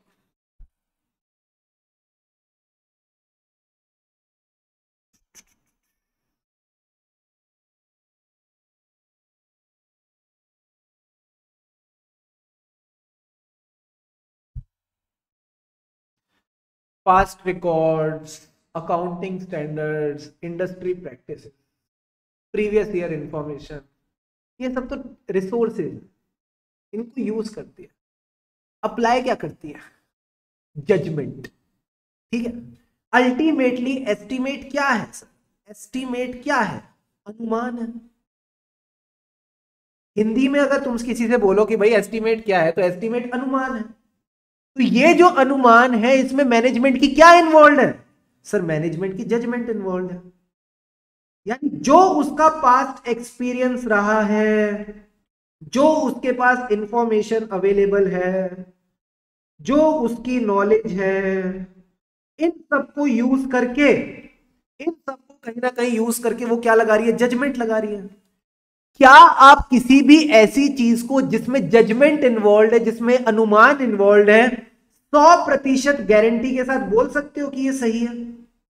क्या आप इसमें 100% गारंटी दे सकते हो? मैंने कहा नहीं, पॉसिबल ही नहीं है, कोई भी नहीं दे सकता, किसी की बस की नहीं है कि वो बोल दे कि ये अनुमान 100% सच है। अगर 100% सच है तो फिर तो वो अनुमान ही नहीं है। कैसी कैसी बात है, अगर अनुमान है तो 100% सच है ही नहीं, अगर 100% सच है तो अनुमान नहीं है, ये दोनों तो कॉन्फ्लिक्टिंग बातें हैं। तो पहला पॉइंट यही कहता है कि जो हमारे फाइनेंशियल स्टेटमेंट बनते हैं उसमें कई ऐसी जगह आती है जहां पे मैनेजमेंट अपनी जजमेंट लगाती है।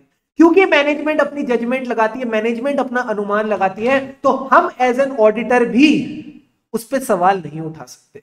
हमको बस ये समझना है कि मैनेजमेंट ने क्या ध्यान में रख के ये जजमेंट करी, उसके अलावा हम इस पे कोई नहीं होते टिप्पणी करने वाले कि ये जजमेंट कितनी सही है कितनी गलत है।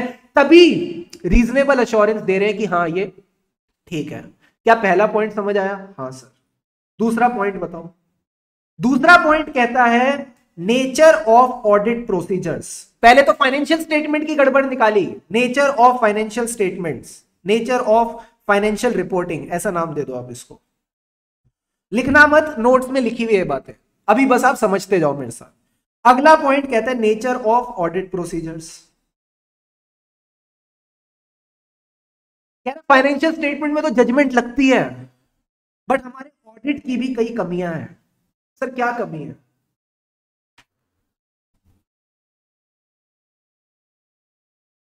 जब मुझे ऑडिट करना है, ऑडिट होता क्या है, फाइनेंशियल स्टेटमेंट में लिखा है डेटर का बैलेंस, ठीक है।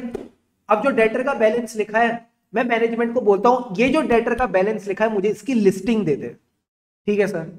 ऐसा भी तो हो सकता है मैनेजमेंट मुझसे कोई डेटर छुपा जाए, या मैनेजमेंट मुझे कुछ उल्टी सीधी इंफॉर्मेशन दे दे। अल्टीमेटली अपने ऑडिट प्रोसीजर्स करने के लिए मेरे को जो इंफॉर्मेशन मिलेगी उसके लिए मैं किस पे डिपेंडेंट हूं? I am dependent on the management. मैं इंडिपेंडेंटली तो ऑडिट कर ही नहीं सकता ना, बड़ी दुख की बात है बट यही रियलिटी है। एज एन ऑडिटर मैं इंडिपेंडेंटली काम ही नहीं कर सकता। मतलब इंडिपेंडेंटली का मतलब है कि मैं अपने प्रोसीजर्स अकेले अकेले में थोड़ी कर सकता हूं अलूफ रह के। मुझे मैनेजमेंट पे निर्भर हूं, मैं मैनेजमेंट पे डिपेंडेंट हूं। तो I am dependent on the management for all the information. And क्योंकि मैं मैनेजमेंट पे डिपेंडेंट हूं, हो सकता है मैनेजमेंट मुझसे कई सारी इंफॉर्मेशन छुपा जाए। एग्जाम्पल के तौर पे अगर मैनेजमेंट का कोई केस चल रहा है, लीगल केस चल रहा है, अब इस लीगल केस के कारण मैनेजमेंट का प्रोविजन बनना चाहिए, पर मैनेजमेंट ने मुझे इस लीगल केस के बारे में बताया ही नहीं, उन्होंने मुझे इसके बारे में बताया ही नहीं। तो अगर मैनेजमेंट मुझे बताएगी ही नहीं तो मुझे पता नहीं चलेगा, पता नहीं चलेगा तो मैं कैसे इंश्योर करूं कि फाइनेंशियल स्टेटमेंट्स बिल्कुल भरपूर तरीके से फ्री है फ्रॉम मटेरियल मिसस्टेटमेंट। मैं एक रीजनेबल एश्योरेंस ही तो देख सकता हूं। एंड मैनेजमेंट क्यों छुपा रही है? एक बात बताओ, कोई बंदा कब कोई चीज क्यों छुपाता है? उसका मन साफ होता है या उसके मन में गड़बड़ होती है? बताना जरा, व्हाट डू यू फील? आप लोगों का क्या मानना है? जब आपसे कोई चीज छुपाई जा रही है, अंदर वाले के मन में गड़बड़ है या मन एकदम साफ है? सोच के बताना जरा, बताओ बताओ बताओ। Management may not provide the complete information, ये दिक्कत है।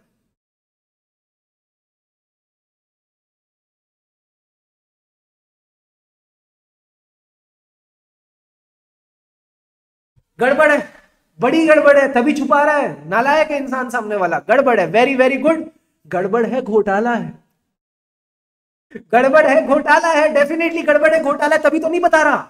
एंड इसी से आपका सेकंड पॉइंट निकलेगा, ये पहला पॉइंट, इसी से आपका सेकंड पॉइंट निकलता है कि क्योंकि गड़बड़ है,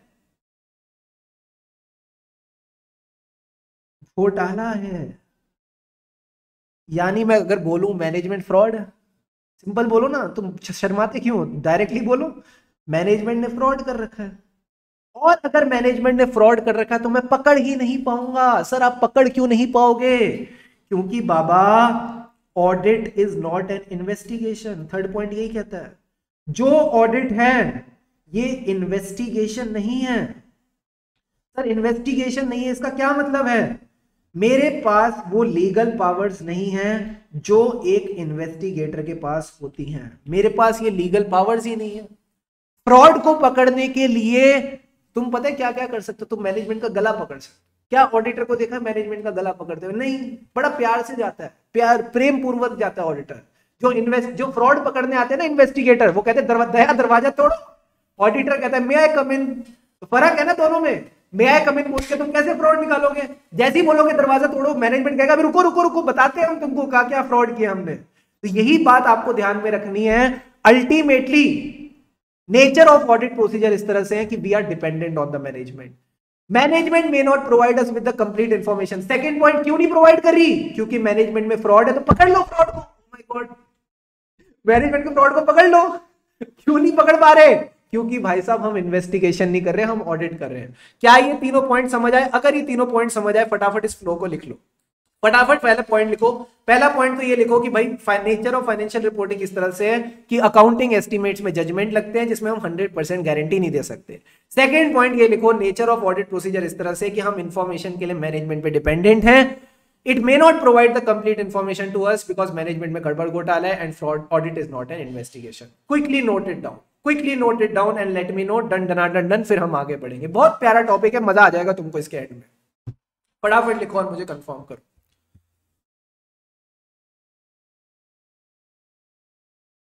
हाँ जी, तो सेकंड पॉइंट आई होप सबको क्लियर है, nature of audit procedure. Sir third point क्या है? थर्ड पॉइंट वही है जो हमने डिस्कस किया था। कहीं ना कहीं टाइमलीनेस ऑफ रिपोर्टिंग हमको देखनी चलनी है। टाइमली आपको अपनी ऑडिट रिपोर्ट इशू करनी है, plus you need to maintain a balance between the benefit and the cost. Benefit and cost का क्या मतलब है? सर ऑडिटिंग में खर्चा होता है, आपको ऑडिटर को फीस देनी है as a company, plus auditing के अपने बेनिफिट्स हैं। उस बेनिफिट और कॉस्ट का आपको कहीं ना कहीं बैलेंस मेंटेन करके चलना है। इसके बारे में और डिस्कशन करेंगे नोट्स में। एंड लास्ट पॉइंट इज, बच्चा कह रहा है कॉलेज जाना है, अभी जाएंगे जाएंगे चलते हैं साथ में चलेंगे, ठीक है। And last point is other matters. Other matters में क्या है, ये भी मैं आपको नोट्स में से पढ़वा देता हूँ, ये भी मैं आपको नोट्स में से पढ़ा दूँ। फटाफट फटाफट फटाफट, कुछ भी नहीं है इसमें, एकदम मरियल मरियल बातें हैं, छोटी छोटी सी। आओ जल्दी से देखें। टॉपिक का नाम क्या है, फटाफट बोलो। इनहेरेंट लिमिटेशंस ऑफ ऑडिटिंग, जिसको आपने प्यार से बोला आइला। Sir inherent limitations of auditing में ये कह रहा है कि सबसे पहले ये वाले पॉइंट पढ़ना, ऊपर वाली जो लाइनें लिखी हैं वो मैं आपको बाद में समझाऊंगा। नेचर ऑफ फाइनेंशियल रिपोर्टिंग, क्या है nature of financial reporting? Management की जजमेंट इन्वॉल्व है। Preparation of financial statement involve judgement by the management in applying the requirements of entities applicable FRF to the facts and circumstances of the entity. In addition कई बार management को subjective decisions लेने पड़ते हैं, assessments करनी पड़ती हैं, and जहां भी एस्टिमेट है वहां अनसर्टेनिटी है। अनसर्टेनिटी यानी आप 100% नहीं बता सकते कि सच क्या है, सही चीज क्या है। And there may be a range of acceptable interpretation और judgments which can be made. तो आप बस इतनी सी बात याद रखो, जजमेंट है, एंड जजमेंट की वजह से क्या है, जजमेंट की वजह से कहीं ना कहीं अनसर्टेनिटी है। क्या ये बेसिक दो बातें दिमाग में गई? पहले तो हमने फाइनेंशियल रिपोर्टिंग पे सवाल उठाया, अब हम सवाल उठाएंगे अपने ऑडिट प्रोसीजर्स पे, और ये सवाल आईसीआई को भी बहुत पसंद है। प्रेम से देखो आरटीपी नवंबर 21 नवंबर 22, फिर से देखो प्रेम से आरटीपी नवंबर 21 नवंबर 22। तो जो जो बच्चा ऑडिट में एग्जामिशन चाहता है फटाफट यहां पे देखो और बताओ सर 3 पॉइंट्स क्या आएंगे। पहला point, auditor is dependent on the management, so management may not provide us with the complete information. क्यों नहीं दे रही कंप्लीट इंफॉर्मेशन? बोलो बोलो बोलो। मैनेजमेंट फ्रॉड है, तो फ्रॉड पकड़ लो, नहीं पकड़ पाओगे। क्यों? क्योंकि आप इन्वेस्टिगेशन नहीं कर रहे हो। यही 3 पॉइंट्स आपके लिखे हैं। क्या कहता है सर? लाइन पढ़ना। कई बार आईसीआई क्या करता है, ये लाइन उठा के दे देगा तुमको। जब ये लाइन उठा के दे देगा वो लिख देगा एक्सप्लेन। तुम कहोगे पूछना क्या चाहते हो, तभी मैं बोल रहा हूं इस लाइन को ध्यान से समझना। कह रहा है there are practical and legal limitation on the auditor's ability to obtain audit evidence. क्या लिमिटेशन है? कि वो ऑडिटर मैनेजमेंट पे डिपेंडेंट है, that the management may not provide complete information which is relevant to the preparation and presentation of financial statement, or that has been requested by the auditor. क्यों नहीं provide कर रहा? Why are they not providing us with the complete information? Because उनके मन में चोर है, उन्होंने फ्रॉड किया है। फ्रॉड क्या है? सोची लिखो लिखो लिखो लिखो। What is fraud? एक बार अपनी नोट्स में लिखी लो। सोची समझी चाल, इसको बोलते हैं सर फ्रॉड। अंग्रेजी में क्या बोलते हैं? Sophisticated and carefully organise scheme. तो यही बात आपने याद रखनी है, क्योंकि एक फ्रॉड सोची समझी चाल है तो उसको पकड़ना आसान नहीं। क्यों पकड़ना आसान नहीं? Last point is audit is not an official investigation, accordingly auditor के पास लीगल पावर्स नहीं है जो इन्वेस्टिगेशन के लिए चाहिए होती है। जो इन्वेस्टिगेशन के लिए चाहिए होती है वो लीगल पावर्स नहीं है। प्लीज यहां पे आप 1 मिनट ले लो, भले ही इन पॉइंट्स को अभी के अभी याद करके मेरे को डंडन कंफर्म करो। Just recall the flow, 30 seconds में हो जाए तो बता देना, बट मैं नहीं आपको छोड़ूंगा जब तक आप ये तीनों पॉइंट्स मेरे को नहीं बताओगे।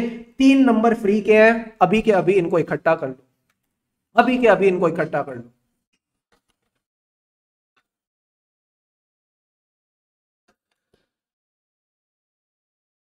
कम ऑन एवरीवन, छोड़ेंगे नहीं, अभी इकट्ठा करेंगे इन 3 नंबरों को।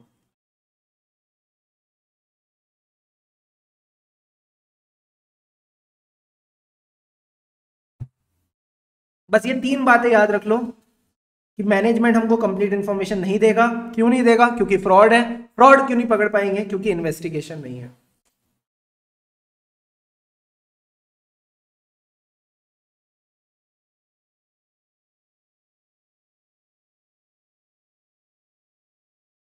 बस ये लास्ट के 2 पॉइंट्स हैं, इसके बाद then I will give you the छुट्टी, डोंट वरी।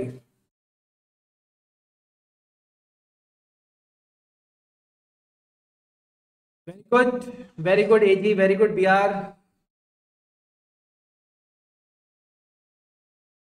बस बस बस बस बस 6 मिनट में शुरू होगी ना तुम्हारी एडवांस अकाउंट्स, रेडी हो जाओ, कोई दिक्कत नहीं है। आ जाओ। लास्ट के दो पॉइंट सर, ये वाला पॉइंट क्या कहता है? बिफोर आई डिस्कस मैं तुमसे पूछ देता हूं, जल्दी से इधर देखो, मैं सवाल पूछूंगा जवाब देना, ठीक है? ऑडिटर कह रहा है मुझे ऑडिट करने में कष्ट हो रहा है, समझना, ऑडिटर कह रहा है मुझे ऑडिट करने में कष्ट हो रहा है, तो क्या कष्ट एक सही बहाना है ऑडिट ना करने का? बस इतना सा बात बता। ऑडिटर कह रहा है ऑडिट करने में कष्ट हो रहा है, मेहनत लग रही है, क्या मेहनत लग रही है, कष्ट हो रहा है, ये सही बहाना है ठीक से ऑडिट ना करने का? बस ये बताओ हाँ या ना। आंसर इज ना, ठीक है? तुम क्या लिखोगे मैं बता ही रहा हूं, ना। तो इन्होंने यही बात बोली, इन्होंने यही बात बोली क्योंकि ऑडिट में कष्ट हो रहा है ये सही बहाना नहीं है, तो तुमको कष्ट उठाना पड़ेगा। सर कष्ट का क्या मतलब है? कष्ट का मतलब है, दिल्ली वाले जो बच्चे होंगे उनको पता होगा यहां पे डीटीसी की बसेस चलती हैं, जितने भी दिल्ली वाले बच्चे उनको पता होगा डीटीसी की बसेस चलती, जो दिल्ली के बाहर वाले उनको भी पता होगा उनके वहां अपनी बसेस चलती होंगी। सबसे ज्यादा कष्ट कहां होता है? सर इन्हीं डीटीसी की बस में। सर डीटीसी की बस में कष्ट को क्या बोलेंगे? डीटीसी का मतलब है difficulty, time and cost. Auditor ने कहा बड़ा डिफिकल्ट है ऑडिट, तो तुमको कहा किसने था ऑडिट करने के लिए? करना पड़ेगा अब तुमको। बड़ा समय लग रहा है तो लगाओ ना, बड़ी कॉस्ट लग रही है तो लगाओ ना। यानी अगर डिफिकल्टी, टाइम और कॉस्ट का बहाना दिया तो ये बहाना नहीं चलेगा, आपको ऑडिट तमीज से करना ही करना पड़ेगा। तो अगर आपको लगता है कि आपने जो ऑडिट प्रोसीजर करना है उसमें डिफिकल्टी, टाइम और कॉस्ट है, तो आप उसको ओमिट नहीं कर सकते। सर एक बात बताओ, अगर इसका ऑल्टरनेटिव अवेलेबल है, अगर इसका ऑल्टरनेटिव अवेलेबल है, इस पे भी डिपेंड करेगा। अगर इसका ऑल्टरनेटिव अवेलेबल है तो फिर ठीक है ओमिट कर लो, बट अगर ऑल्टरनेटिव ही नहीं है, इस प्रोसीजर का कोई ऑल्टरनेटिव ही नहीं है, आपने यही प्रोसीजर करना है, तो मेरे दोस्त you can not omit this audit procedure. आप इस ऑडिट प्रोसीजर को ओमिट नहीं कर सकते। बस इतनी सी बात आपने समझनी है। जो डीटीसी है, सर डीटीसी का मतलब है डिफिकल्टी, टाइमिंग एंड कॉस्ट, ये सही बहाना नहीं है। अगर आपको लग रहा है आपको डिफिकल्टी, टाइमिंग एंड कॉस्ट है तो आप ऑल्टरनेट ऑडिट प्रोसीजर करो, बट ऑल्टरनेट नहीं है। अगर ऑल्टरनेट ऑडिट प्रोसीजर नहीं है तो फिर you can not omit this audit procedure. यही बात यहां लिखी है तो ध्यान से समझना। Matter of DTC, difficulty, time and cost, बोलो मेरे साथ, difficulty, time and cost is not a valid basis, ये सही बहाना नहीं है to omit an audit procedure for which there is no alternative. Example के तौर पे बताता हूं, अकाउंटिंग स्टैंडर्ड 2 इन्वेंट्री, इसकी मुझे एग्जिस्टेंस चेक करनी है। एग्जिस्टेंस का क्या मतलब है? एक्चुअल में इन्वेंट्री वहां पड़ी है तो किस कंडीशन में पड़ी है मुझे बताओ, मैं ये कैसे चेक करूं? प्लीज बताओ मुझे, थोड़ा सा टाइम दो ना यार मुझे, प्लीज रिक्वेस्ट, बताओ ना। अगर मुझे इन्वेंट्री की एग्जिस्टेंस और कंडीशन चेक करनी है, क्या मैं घर बैठे चेक कर सकता हूं? नहीं सर, घर बैठे तो जीतो जैकपॉट केबीसी में। अगर एग्जिस्टेंस और कंडीशन चेक करनी है तो मेरे दोस्त हमको इन्वेंट्री वेरिफिकेशन के लिए जाना पड़ेगा। You need to attend the physical verification of inventory. But physical verification करने के लिए आपको कहां है ना, आपको बहुत दूर जाना पड़ रहा है। कहां जाना पड़ रहा है सर? हमको जाना पड़ रहा है पहाड़ों पे, और जिन पहाड़ों पे हम जा रहे हैं वहां पे पहुंचने में, उस एरिया में पहुंचने में 2 दिन लगते हैं। हमको लग रहा है इतना कष्ट कौन उठाएगा? तो एक बात बताओ, कोई और तरीका है क्या? नहीं, कोई और तरीका है ही नहीं। आपको फिजिकल वेरिफिकेशन के लिए जाना ही पड़ेगा, इसमें आपके पास कोई और चारा नहीं है, और कोई चारा नहीं है, मेहनत है तो जाना पड़ेगा। बच्चा कह रहा है एडवांस अकाउंट की क्लास नहीं, तो फिर तो बैठो चुपचाप, इधर ही बैठो, तुमको एडवांस अकाउंट भी यही पढ़ा देंगे, इधर आओ। जल्दी से समझो, क्या ये बात समझ आई? बात पल्ले पड़ी? हाँ, DTC is not the right बहाना।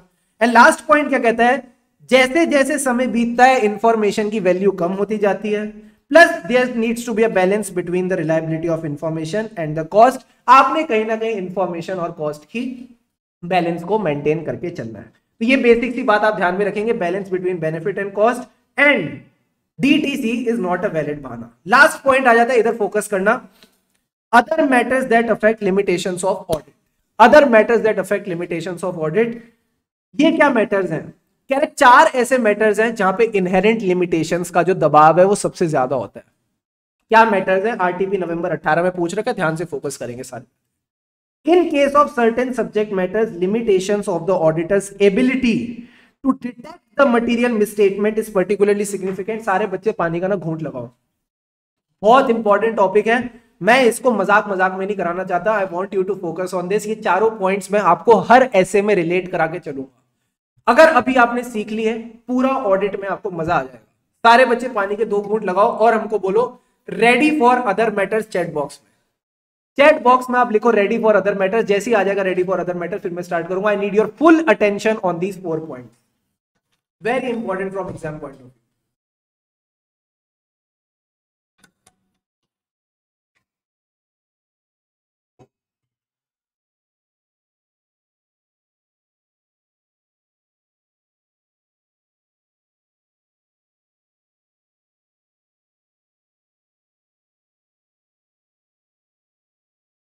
Very good. अब सारे बच्चे फोकस करना। सबसे पहली जगह जहां पे पहली बात, तो ये टॉपिक क्या कहता है? कह रहे कुछ ऐसे मैटर्स हैं, there are certain subject matters जहां पे लिमिटेशन है ऑडिटर के ऊपर टू डिटेक्ट मटेरियल मिसस्टेटमेंट। यहां पे आप चीजों को, गलतियों को नहीं पकड़ पाओगे। पहली गलती, सर पहली गलती क्या है? फ्रॉड। फ्रॉड क्या है? Sophisticated and carefully organise scheme. सोच के बताना। एक एम्प्लॉय फ्रॉड करेगा तो मैनेजमेंट पकड़ लेगी। क्या ऐसा होता है? हायरार्की यही तो होती है, एम्प्लॉय, मैनेजमेंट और उसके ऊपर टीसीडब्ल्यूजी। ये मैं आपको और समझाऊंगा डिटेल में, अभी तो बस इतना समझो। अगर एम्प्लॉय फ्रॉड करेगा तो ऊपर वाला पकड़ लेगा, बट अगर ऊपर वाला ही फ्रॉड कर रहा है तो उसको कौन पकड़ेगा? क्या आप ये बात समझ पा रहे हो? तो कह रहा है lower level of management fraud करेगी तो सीनियर मैनेजमेंट पकड़ लेगी, बट अगर सीनियर मैनेजमेंट ही फ्रॉड करे तो फिर उसको कौन पकड़ेगा? तो यहां पे फ्रॉड पकड़ना मुश्किल काम है। दूसरा, अगर फ्रॉड में एक बंदे का दिमाग लगा हो तो उसको पकड़ना आसान है कंपेयर टू 2 बंदों का दिमाग लगा। सर 2 बंदे जहां पे मिलके फ्रॉड करते हैं, जहां 2 बंदे मिलके फ्रॉड करेंगे उसको हम बोलते हैं कॉल्यूजन। कॉल्यूजन का मतलब है 2 लोग साथ में मिल गए और उन्होंने फ्रॉड किया, तो यहां पकड़ना मुश्किल हो जाएगा। तो 2 टाइप्स ऑफ फ्रॉड बताओ जहां पे गलतियां पकड़ना मुश्किल है। Sir senior management plus wherever 2 और मोर पीपल आर इन्वॉल्व, जिसको हम बोलते हैं कॉल्यूजन। 2 या उससे ज्यादा लोग मिलके फ्रॉड करते हैं। क्या पहली बात समझ आई? क्या पहला पॉइंट याद हुआ? हाँ, फ्रॉड करके हमको पहला पॉइंट याद रखना है कि फ्रॉड के केस में पकड़ना मुश्किल है गलती को। दूसरा पॉइंट, ऑडिट के सब्जेक्ट में जहां जहां फ्रॉड की बात होगी ना, वहां एक चीज की और बात होगी, वो है related parties. And the second point is regarding the related party. मुझे एक बात बताओ, जब तक मैनेजमेंट आपको नहीं बताती हमारी सब्सिडरी कौन है, हमारी एसोसिएट कौन है, हमारी होल्डिंग कौन है, हमारी पेरेंट कौन है, अल्टीमेट होल्डिंग कंपनी कौन है, आपको सपना आएगा क्या कि कौन कौन इनकी रिलेटेड पार्टी है? तो identification of related party and related party transactions and disclosure, यहां पे भी बहुत ज्यादा स्कोप है गलती होने का। तो second point is regarding the existence. किसकी existence? Sir existence and completeness of related party relationships and transaction. इसके रिगार्डिंग आपके पास है अकाउंटिंग स्टैंडर्ड 18। वो कहता है कि जितनी भी रिलेटेड पार्टी रिलेशनशिप्स है, ट्रांजैक्शंस है, उनका प्रॉपर डिस्क्लोजर होना चाहिए अलग से इन द फाइनेंशियल स्टेटमेंट।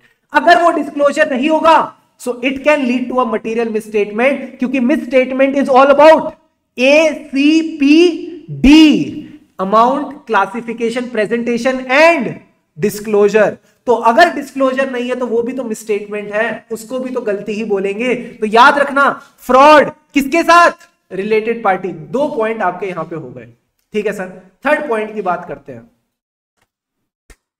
मैनेजमेंट ने किसी लॉ के साथ कंप्लाई नहीं किया, मैनेजमेंट ने किसी लॉ के साथ कंप्लाई नहीं किया, क्या ये पकड़ना आसान काम है? सोच के बताना।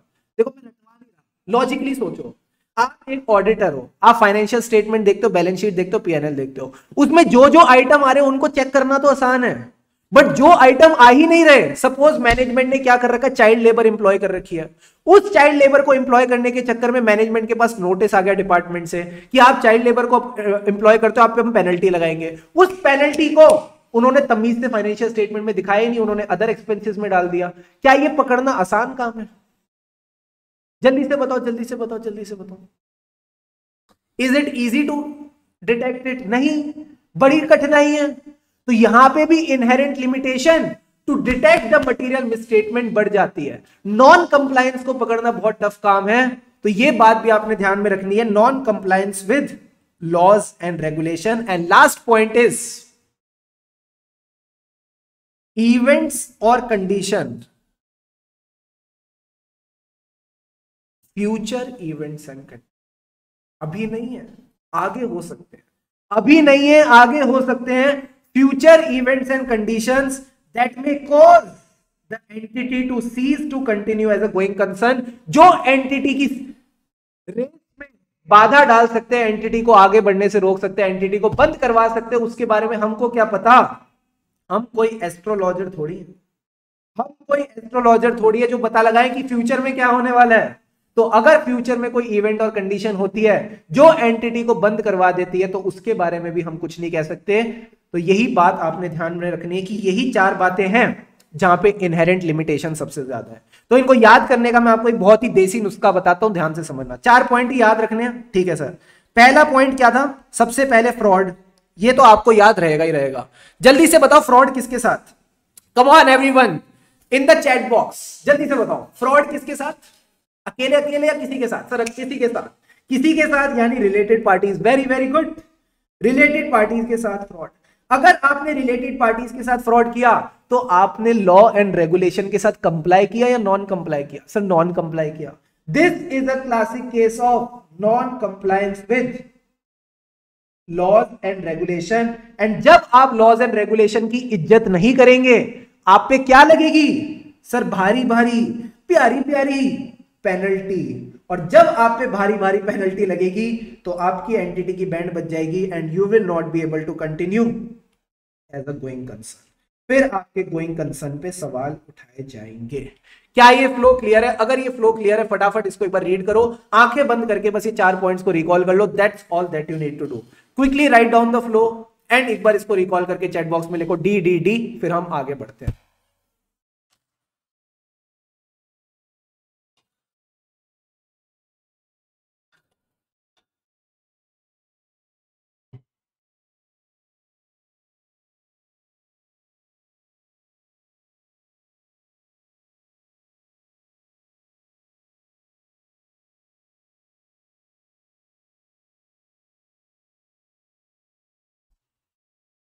फ्रॉड किसके साथ? Related party which leads to non compliance with laws and regulation leading to such high penalty which affects your going concern.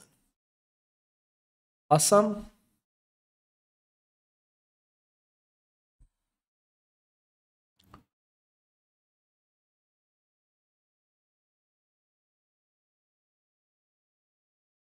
जन बॉस। चलो अभी के लिए बस इतना ही, यही पॉइंट्स यहां पे लिखे हुए थे। आखिरी में एक सवाल है, वो क्या कह रहा है, ध्यान से समझना। एक छोटा सा एग्जांपल है, रीड कर लेते हैं। They have successfully carried out the audit of Shree Garments. After completion, there was found a material misstatement due to fraud, which was not noticed and reported by the auditor. Management alleges this is a failure on the part of auditor. Comment. तो वो क्या कहता है कि fraud पकड़ा गया, तो क्या इसमें ऑडिटर की गलती है? तो आप इसमें 2 बात बोलोगे, सर ऑडिटर की गलती नहीं है। क्यों? अगर उसने अपना काम स्टैंडर्ड्स ऑन ऑडिटिंग के हिसाब से किया है तो कहीं ना कहीं there is a inherent limitation कि वो अपना काम स्टैंडर्ड्स ऑन ऑडिटिंग के हिसाब से करे, फिर भी कोई मटेरियल मिसस्टेटमेंट रह जाए, क्योंकि फ्रॉड में इनहेरेंट लिमिटेशन का दबाव ज्यादा है। तो आप बोलोगे because of inherent limitation of audit हमेशा एक रिस्क रहेगी। सर क्या रिस्क रहेगी? कि material misstatement may not be detected even though, भले ही उसने अपना काम पूरी शिद्दत से स्टैंडर्ड्स ऑन ऑडिटिंग के हिसाब से किया। सब्सिक्वेंटली अगर कोई गलती मिलती है, so it does not indicate the failure of audit. बस एक बात और याद रखना, इनहेरेंट लिमिटेशंस ऑफ ऑडिटिंग है, इसका मतलब ये नहीं कि आप सेटिस्फाइड हो जाएं with less than persuasive evidence. Sir less than persuasive evidence यानी आप बिना ऑडिट एविडेंस के सेटिस्फाई नहीं हो सकते, ऑडिट एविडेंस तो लेना ही पड़ेगा, उसके बिना आपके पास क्या सबूत रहेगा कि वो आइटम ठीक है। तो you should have a good persuasive evidence. तो यही बात आपने ध्यान में रखनी है, डू रीड इट, इसको अच्छे से कर लेना। तो आज के लिए इतना काफी है। एक बार इधर आ जाओ, क्या क्या पढ़ा है आज, बस एक बार उसको क्विकली समराइज कर लेते हैं, ठीक है सर। सबसे पहले हमने स्टार्ट किया मीनिंग ऑफ ऑडिट के साथ, ठीक है, फटाफट इधर इधर 2 मिनट में पूरी क्लास को हम एक बार रिकॉल कर लेते हैं। मीनिंग ऑफ ऑडिट के साथ स्टार्ट किया। सर मीनिंग ऑफ ऑडिट क्या है? मीनिंग ऑफ ऑडिट यही कहता है कि audit is an independent examination. Sir किसकी independent examination? Of the financial information of the entity. फर्क नहीं पड़ता ये बड़ी एंटिटी है छोटी, क्या क्या क्या क्या पॉइंट्स थे, irrespective of the size and legal form, profit oriented और नॉट। क्यों कर रहे हैं sir independent examination of the financial information of entity? To express an opinion thereon. क्या यही बात हमने की थी? हाँ सर, समराइज कर रहे हैं, बस छोटा सा समरी बना लेंगे, क्योंकि फिर आपको लगेगा ना 3 घंटे में इतना ज्ञान दे दिया, इसको याद कैसे रखेंगे, ये समरी इंपॉर्टेंट है। सेकंड पॉइंट, फिर मैंने बोला सर क्या थे ऑडिट?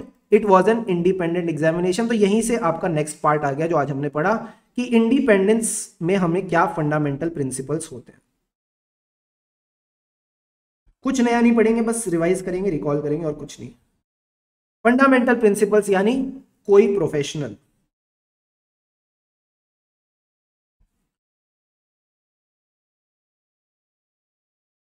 सर कोई प्रोफेशनल का क्या मतलब था? Confidentiality, objectivity, integrity, competence and due care and professional behaviour, not do anything which brings a disrepute to the profession. अब इन्हीं फंडामेंटल प्रिंसिपल्स के ऊपर क्या आ जाते हैं? थ्रेट्स। इन्हीं के ऊपर आ गए थ्रेट्स, थ्रेट्स टू इंडिपेंडेंस। क्या थे थ्रेट्स? साफी, जो हमारे बॉडी के थ्रेट्स को भगाए।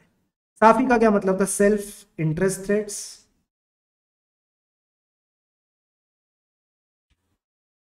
Self review threats,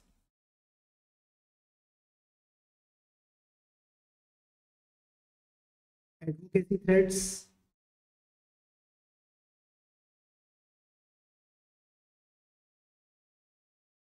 familiarity threats,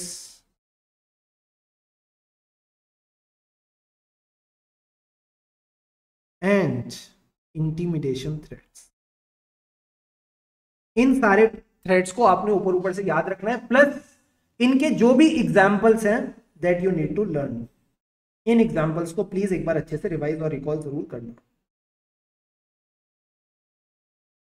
similarly ये जो फंडामेंटल प्रिंसिपल्स थे, इनके पॉइंट्स को आपने बस रीड करना है। इनके जो भी पॉइंट्स नीचे लिखे हुए थे उनको बस आप रीड करेंगे, ठीक है। डेफिनेशन आपको याद रहेगी। ये 3 पॉइंट्स हो गए। अब हमने कहा थ्रेट है तो क्या हो गया, इसके हमने सेफगार्ड्स भी डिस्कस किए थे। सेफगार्ड्स वाला पॉइंट बड़ा सिंपल था, कुछ भी नहीं था। कहता कि इंडिपेंडेंस मेंटेन करो, अच्छी बात है।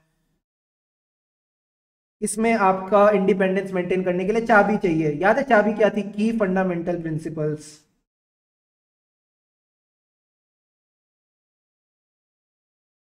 की फंडामेंटल प्रिंसिपल्स क्या थे? अयो, प्रोफेशनल स्केप्टिसिज्म। कल हम प्रोफेशनल स्केप्टिसिज्म की ज्ञान की वर्षा लेंगे कि प्रोफेशनल स्केप्टिसिज्म क्या है। अब आते हैं सवाल, सेफगार्ड्स भी हो गए, then we move to SA 200। Overall objectives of independent auditor and conduct of audit in accordance with standards on auditing. What was the overall objective? To obtain a reasonable assurance that the financial statements as a whole are free from material misstatement, whether due to fraud or due to error. जब आपको ये reasonable assurance मिल गई तो आप अपना opinion express करेंगे कि जो हमारे फाइनेंशियल स्टेटमेंट्स हैं they have been prepared in all material respects as per the applicable FRF. ठीक है, जब आपने अपना ओपिनियन एक्सप्रेस कर लिया तो सेकंड पॉइंट में आप अपनी रिपोर्टिंग एंड कम्युनिकेशन भी करके चलोगे। इसके नीचे एक पैराग्राफ दे रखा है जो अभी मैंने आपको पढ़ाया नहीं है, आगे पढ़ लेंगे इसको। अब सवाल ये था रीजनेबल एश्योरेंस क्यों, तो इसका जवाब भी मैंने आपको दिया, due to the inherent limitations of auditing, जिसमें हमारे पास 4 इनहेरेंट लिमिटेशंस हमने डिस्कस करी। सर 4 इनहेरेंट लिमिटेशंस क्या थी? Nature of financial reporting, nature of audit procedures, timeliness and balance need to be maintained between the benefit and cost, and last point is other matters, जिसमें हमने 4 matters की बात करी।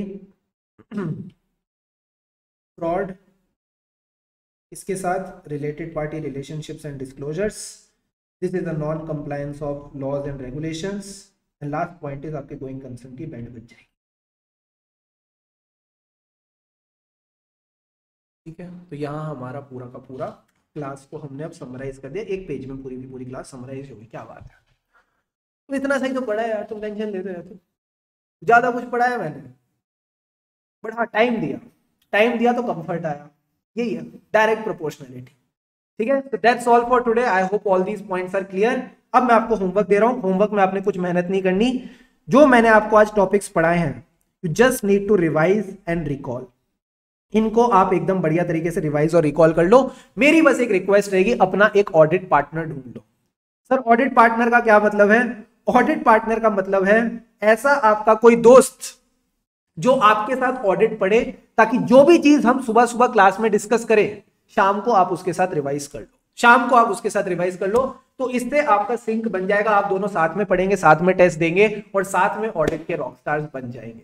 So that's all for today दोस्तों, आज के लिए बस इतना काफी है। जो पढ़ा है उसको अच्छे से रिवाइज करना, कल हम जब सुबह क्लास में मिलेंगे तो वापस एक बार फिर रिवाइज करेंगे ताकि ये सारी चीजें दिमाग में बैठ जाएं। बाकी आज के लिए बस इतना ही, हम है राही ऑडिट के, फिर मिलेंगे चलते चलते। Have an awesome day ahead.